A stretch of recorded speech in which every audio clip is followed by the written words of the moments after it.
The security camera timestamp flickered red as the door slowly closed behind him, and what it caught next was never meant to be seen by anyone else. Before we start, tell me in the comments, where are you watching from and how old are you? Because age matters in this story more than you might think. And here's the question I want you to sit with while you listen. If you thought someone loved you for who you are, how would it feel to discover they were being tested without even knowing it? You're standing with me outside a quiet neighborhood cafe, the kind of place people only notice if they're looking for peace. Inside, a woman named Evelyn Carter sat alone at a corner table. Most people in the city knew her name from magazines and business headlines, but no one there recognized her. No designer bag, no assistant, no bodyguards.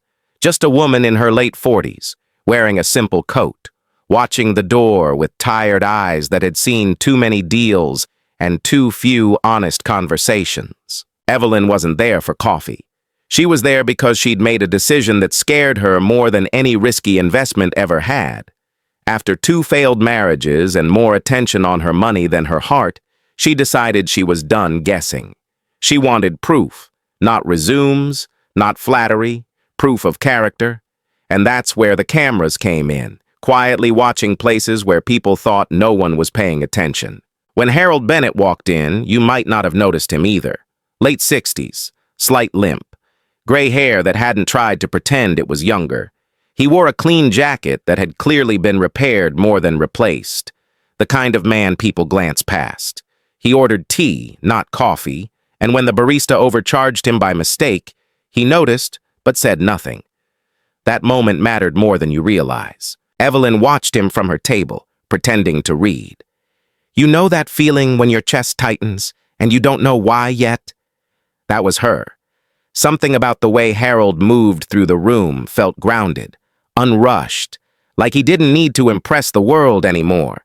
If you were her, would you have walked up to him? Or would fear have kept you in your seat? She took the risk. She asked if the seat across from him was free. Harold smiled, surprised, and nodded. Their conversation didn't sparkle at first. No clever lines, no dramatic backstory. Just 2 strangers talking about weather, bad knees, and why the cafe's music was always too loud. But slowly, something softened between them. Harold listened without interrupting.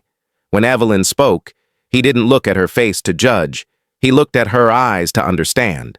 What Harold didn't know was that the cafe had a new security system installed by the owner, a friend of Evelyn's, and those cameras weren't just for theft. They were capturing moments, how people treated staff, how they reacted when they thought no one important was watching. Evelyn had learned the hard way that people reveal their truth when they think it doesn't matter. Over the next few weeks, their meetings became regular. Park benches, a modest diner, a hardware store where Evelyn pretended she didn't know how much anything cost. Each time, Harold paid his share without hesitation. He talked about his late wife with quiet respect, never bitterness. About retirement that hadn't gone as planned. About learning to live smaller but deeper. And every time, the cameras caught things Evelyn couldn't see in the moment. They caught Harold returning a dropped wallet that wasn't his. They caught him defending a cashier being yelled at by a stranger.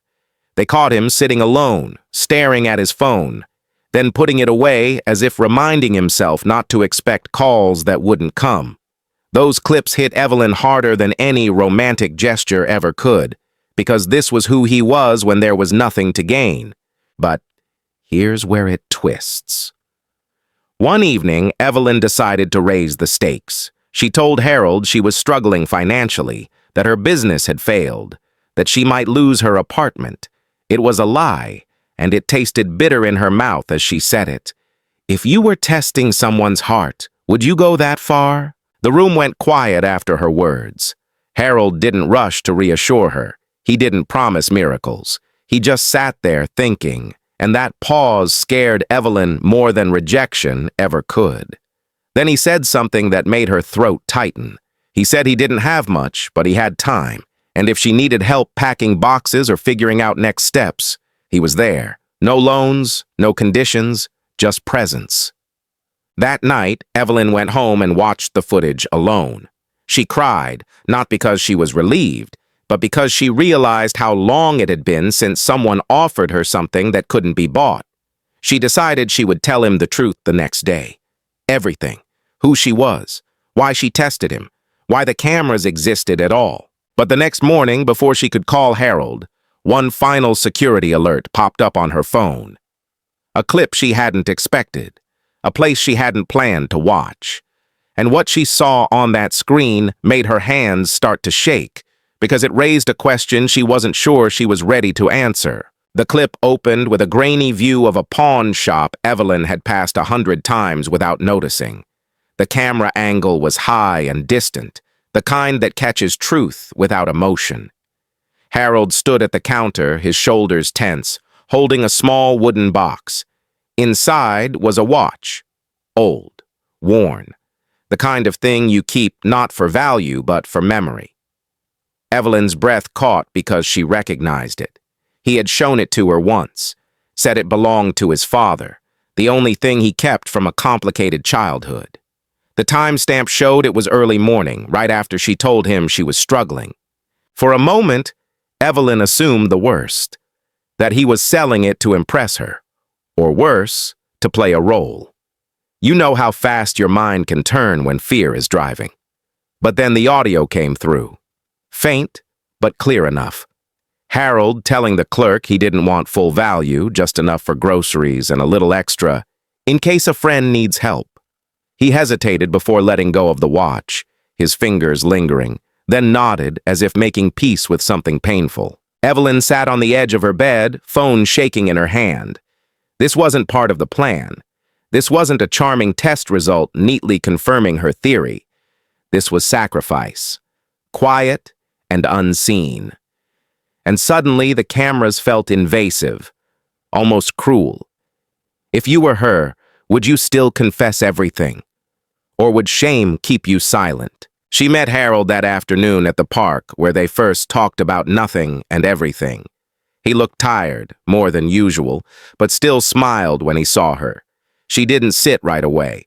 She told him she had lied, about her money, about her life, about why they met in the first place. She told him her real name, her company, her wealth, the cameras, the tests. Each word felt like peeling off armor she'd worn for years. Harold didn't interrupt. When she finished, she expected anger, maybe laughter, maybe the slow withdrawal of trust. Instead, he looked down at his hands and said he wished she'd trusted him sooner. Not because of pride, but because honesty mattered more to him than comfort. He admitted he'd gone to the pawn shop. Not to save her, he said, but because he couldn't sit with the idea of someone he cared about feeling alone. Evelyn asked about the watch, her voice barely steady. He shrugged, trying to make it small. Said things are just things. But his eyes gave him away. And in that moment, she understood the difference between generosity and goodness. One is loud. The other costs you something. She told him she didn't want to be someone who tests love anymore. She wanted to choose it, wisely and openly. She offered to replace the watch, to buy it back, to fix the damage her fear had caused. Harold surprised her again. He said if she could get it back, he'd be grateful. But what mattered was that she saw him, not as a candidate, not as a result, as a man. They walked for a long time that day. No cameras, no plans, just two people recalibrating what honesty felt like. Evelyn later bought back the watch quietly and left it wrapped on Harold's doorstep with a note that said, "Thank you for showing me who I want to be." He called her that night, voice thick, and for the first time she heard emotion he hadn't let himself show. Months passed. The story didn't turn into a headline romance. There were disagreements, awkward conversations about age and expectations, moments when Evelyn slipped into old habits of control and had to catch herself. But there was also laughter that surprised them both, shared breakfasts, silence that felt safe, and a kind of partnership built not on proof, but on choice. The cameras were eventually turned off. Not because the test was complete, but because Evelyn realized love doesn't grow under surveillance. It grows when you're brave enough to be seen without guarantees. Harold never asked for her money, and she never used it to solve problems between them. What they built wasn't flashy, but it was real. If you've ever wondered whether people show you their true selves when no one is watching, this story might answer that. Sometimes the clearest proof of character happens far away from the spotlight, in moments meant to stay private. And choosing wisely doesn't mean choosing perfectly. It means choosing honestly. If this story made you feel something, do me a favor. Like the video so more people can find it. Share it with someone who still believes love is about appearances. Leave a comment and tell me what choice you would have made. And if you want more stories that remind you what really matters, subscribe and stay with us.